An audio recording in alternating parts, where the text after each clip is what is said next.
Welcome to part 14 of our Knights of the Old Republic lore play series. Last week we finished off the planet Manaan, so we're heading to Korriban. Except we get pulled out of hyperspace by a Sith interdictor cruiser, the Leviathan. We're captured, tortured, and held for Darth Malak's arrival, so while we escape, this seems like a good time to talk about the Navy of the Sith Empire.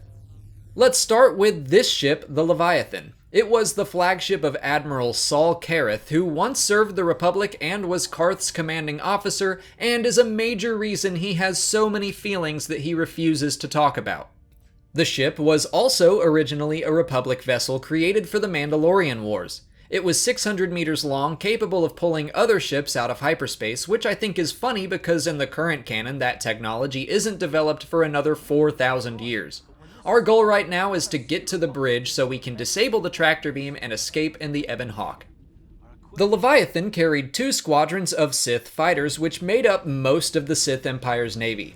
They were a hybrid of Republic and Rakatan designs that were mass-produced by the Starforge. I've covered them in this series already, but I'll run back through the basics. They were very similar to TIE Fighters in that they were built for swarms and not safety. They didn't have shields or a hyperdrive, and they were very easy to destroy. But they could be manufactured so quickly by the Starforge, that didn't really matter. While they aren't seen in this game, the Sith Navy also had Centurion-class battlecruisers. Measuring in at 1,200 meters, they were twice the length of the Leviathan and nearly as big as an Imperial Star Destroyer. One of them, called the Ravager, was nearly destroyed by the mass shadow generator at Malachor 5, but was taken by Darth Nihilus. This ship is not to be confused with the Super Star Destroyer of the same name that was destroyed at the Battle of Jakku. Also in service were Daraphin-class battleships. They were originally used by the Sith Empire at the time of the Great Hyperspace War. They were about a third the size of the Leviathan. Naga Sadow hid his battleship on Yavin 4, where it was discovered by Exar Kun 1,000 years later. After Kun's defeat, Revan and Malak used the ship's blueprints to create more of them using the Starforge. They were heavily armed, but being old designs, they had no shields.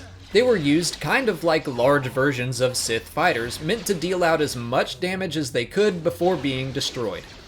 Next up are the KT-400 military droid carriers. They were small, only 24 meters long, and meant to deliver Sentinel droids to the battlefield. They were used by the Republic, Sith, and even civilians. And the final ship that can be seen used by the Sith Navy was the Herald-class shuttle.